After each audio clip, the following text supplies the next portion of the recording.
salaamaaleykum mbokk internet Afro 93 tey maa ngi fii Sacré-Cœur 3 ak équipe bi ñu seet si woon benn jeune fille bi nga xamante ni non seulement elle est pétrie de talent mais aussi professionnelle ci liggéeyam mu nekk koo xamante ni Sénégal ñëpp nangul nañ ko macha allah ñu ñëwoon seet si ko ci seen émission dooley jigéen war a def benn entretien ak moom tey nag su ngeen gisee fu ma génn ngeen xam ne ni Jack Style moo fi jaax te maa ngi koy bëggee sama sëriñ boobu noonu macha allah di bëggee ñëpp ñi nga xamante ni ñu ngi suivre dooley jigéen di leen wax ne nag continuer leen abonné ci seen chaîne Afro 93 merci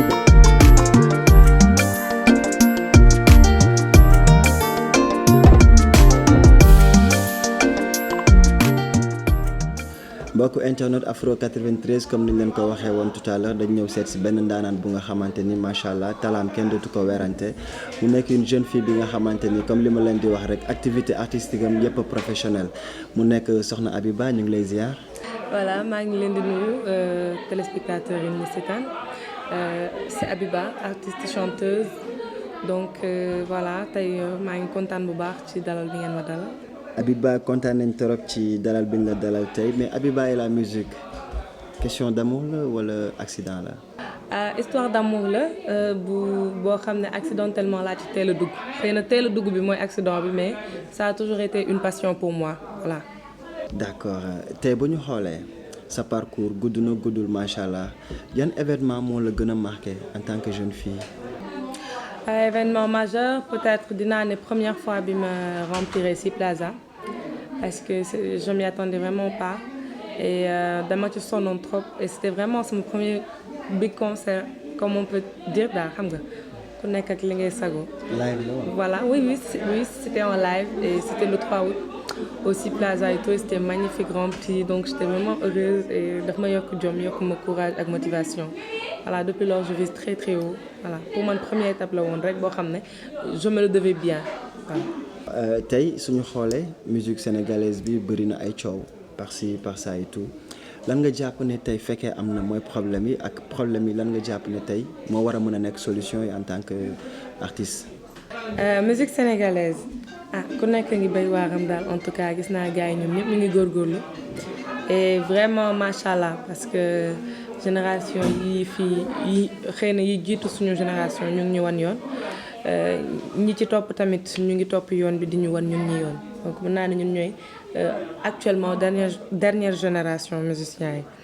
voilà donc problème yu bari na bariwul tamit métti na Sénégal melomaan yi bëriwuñ ku nekk xam nga te parfois j'ai l'impression que les gens n'ont pas tellement d'ouverture voilà duñu gaaw a accepter style keneen ñoom li ñuy jiital parfois c'est les critiques et tout ça et j'en vois beaucoup de frères et de sœurs artistes yu koy subir voilà donc xëy na ils devraient plus accepter le style de l'autre ouverture keneen ki monde keneen ki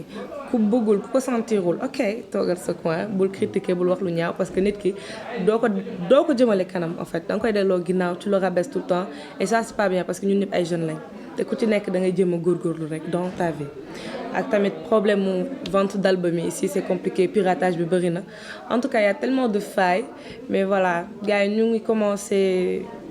de réparer quelques par vente en ligne bi CD avec les streaming etc. Je trouve qu'il y a de bonnes idées et des innovations qui sont en train de se faire. D'accord en tout cas am na solo parce que ça se voit que ni am nga lecture bu yaatu ci milieu bi mais man dafa am loo xamante ni daf ma marqué daf ma séduire. mooy geste bi ngay def ci ndogu bi. fan la idée bi ñëwee à partir de quel moment nga sentir ne lii foo nga def ko. waaw loolu dama ko xalaatoon depuis longtemps après par la suite ma daal di koy réaliser avec sama waa fan club. réaliser ko ak samay xarit ak samay am di jàmm réaliser ko ak samay bonne volonté ak sama papa monsieur Diop mi nga xam ne depuis lors moo ñuy accompagner mooy suñu sponsor officiel à part lui ay bonne volonté ñu ngi ciy jàpp bu baax vraiment xale yi tamit ñoom ñëpp ñu ngi boole seen doole yi di def ci projet bi ren mooy suñu 3e édition daaw jotuñ koo def ndax Covid bi kaay ndogu ñëpp la kaay ndogu boo gisee sax parfois ñu koy fësal di wane vidéo yeeg joxe yi ñu joxe c'est pour que xale yi gën a yokk te gis nañ ci vraiment résultat ci loolu ñu doon def parce que ren am na ay nouvelles têtes yu ñëw soo waxee ñu ne bu daaw jéeg bi laa doon seetaan et tout ça après j'ai vraiment voulu faire du social mais amoon association bu ma mën a adhérer bu ma jege wala boo xam ne wóolu naa leen ci lii donc voilà macha allah daal mu ngi noonu kay ndogu ñëpp la. am na solo macha allah mais dama bëgg a xam juste rek à partir de quel moment nga ne lii moom faw ma def ko. Déjà dama ko doon xalaat mais je savais pas à quel moment commencer ça donc j'ai vraiment eu un ami Mohamed Diop ma koy nuyu moom ma ne Abiba il faut nga jug ci lii il faut nga def ko ren il faut vraiment nga def social parce que fi mu nekk nii jeunes yi bëri nañ bëgg nañ ko def mais gisuñ porte te yow xëy na boo ko jiitee incha allah beaucoup de jeunes vont venir ils vont vraiment adhérer te dina doon geste bu nice ma ne ko si tu as raison dama ko doon xalaat mais xamaguma mu ne ma bul xaar mu jàppale ma boole ma kii floqué t-shirt yi début vraiment mu sonn ci donc ma koy big up Diop bu Mille Mélodies donc voilà moom moo ci gën a jàpp moom moo ma gën a dugal ci kaay ndogu bi voilà ba tey ñu ngi ci suñu 3e édition. d'accord tey sooy sol basket sol sa jean et tout dugg ci bus yi ci borom oto yi ban sentiment ngay am lan ngay yëg. waaw dañuy sant yàlla bu baax sant yàlla ci jullit gim ñu def tamit ak ci valeur yi mu def ci ñun parce que moom laay partagé ak sama fan si yëpp fii ku fi daje ak man rek damay fexe ba xëy na valeur yi ma yàlla jox yi ma sama parents yi jox ci partage ci respect lépp ma koy partagé ak ñoom donc voilà ça fait plaisir de voir que nit ki boo koy fekk si day fekk vraiment mu soxla ko parce que nit yi dañ koy soxla dëgg en fait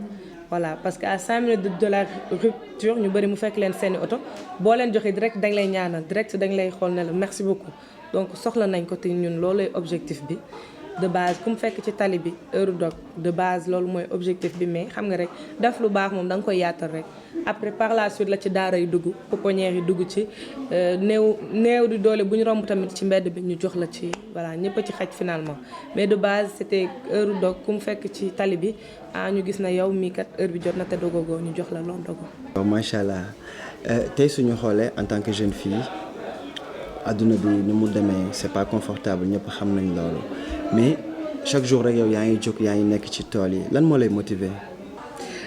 loolu dundin la nekkin la boo xam ne on l'a eu de nos parents donc depuis qu'on est petit li ñu defal suñu xel mooy si vous avez un rêve il faut y croire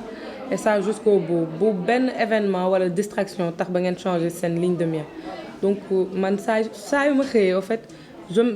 déjà la nuit je vais pas dormir très tôt parce que damay xalaat la laa war a def suba dinaa ko xalaat ne bon au cas où s'il y a ça qu'est-ce que je fais donc je me prépare un peu dès le matin su ma yeewoo ci jàmm je gère ce que j'ai à faire et s'il y a des problèmes bon je m'y fais il faut tout le temps s'adapter parce que on nous a pas dit que demain léppay jaar comme ni ñu ko xalaatee donc affaire bi patience la laaj patience ak xolu muñ parce que parfois c'est très compliqué voilà limite da ngay bëgg a bàyyi mais période la rek te boo ko comprendre di nga ko muñ et au lieu de perdre du temps nga defaru ci moment boobu muy métti nga xam ne quand tu reprends là tu sais quoi faire et comment le faire et tu t'organises bien après voilà tu peux rattraper rapidement tout le temps perdu. D'accord. Abiba da ngay sport. Oui parfois ça m'arrive. Ban xeetu sport. Ça m'arrive de faire du sport bon fitness et je me rappelle que j'ai fait pas mal de sport quand j'étais plus jeune def naa roller def naa basketball un peu de football voilà gymnastique EPS et tout ça va. Playground man ak yow Sacré-Cœur. dama ko laal parce que déjà dama commencé 2 mois am ay mollets yu rëy ma bàyyi loolu de moo tax ma bàyyi basket. Sinon j'étais bien partie quoi j'étais bien partie. Ouais. D'accord en tout cas man dinaa la xaar sa plat préféré.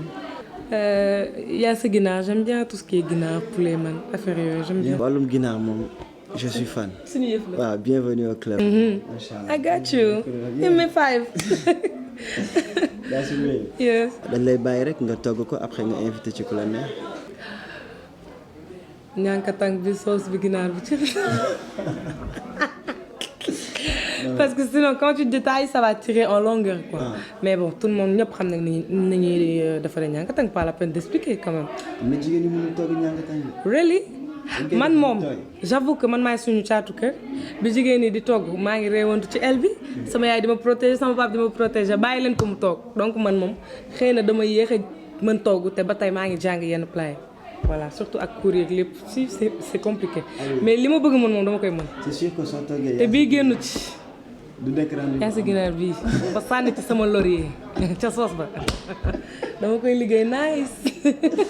macha allah en tout cas kontaan nañ trop ci partage ak yow émission Dooley Jigéen. merci tey dañ lay bàyyi nga solo am looy partager ak say conseillers laay wax sax lan lay doon. li may partager ak ñoom lenn la mooy nañu bàyyi bëgg a doon ay femmes dépendantes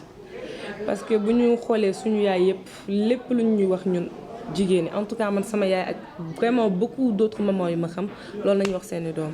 bu leen compter ci kenn amal leen seen bopp. donc pour nga amal sa bopp il faut pas aussi te dire que j'ai le temps parce que t'as pas le temps en fait dafa li nga war a def jàngal amal say diplôme à temps n'essaie pas de redoubler n'essaie pas de rater en fait defal farata fulla bi ci war ba nga mën a rapidement atteindre say objectifs et vraiment mën naa ne tey lu góor mën jigéen yaa ngi koy mën tamit donc soyez vraiment forte sur ce côté bu leen kenn nax bu leen benn xale bu góor nax muy sama caméraman bi ki may laaj bu leen kenn nax don't trust men bu leen déglu men yi c'est mort. Faites ce que vous avez à faire, vivez votre vie, dépendez de personne, soyez heureuse. Vous pouvez être heureuse sans les deux personnes, je me dis. Man, lola c'est ma philosophie. Je peux être heureuse sans maman, sans papa, sans homme, sans sœur, voilà. Parce qu'on est tous, voilà. Tu vois? Si, parfois, ça dépend de sa plan de vie, hein. Voilà. D'accord donc mbokk internet Afro 93 ñu ngi leen di bëggee beneen yoon di leen wax ni rek kontaan nañ tey ci gis ngeen ki ñu dalaloon daanaan la macha allah activité artistique am yëpp professionnel loolu waxoon naa leen ko te day ñëw di ko confirmer à chaque fois donc ngeen xaar ñu beneen yoon ci beneen numéro Dooley Jigéen ak beneen daanaan X2 Mind la woon seen fidèle serviteur maa leen di bëggee and I'm out. So guys come on fii lay xewee voilà suñu site bu nice bi Afro 93 site bu baax bi donc maa ngi leen di woo yéen ñëpp bu leen ko raté interview yu baax ngeen di am thank you guys.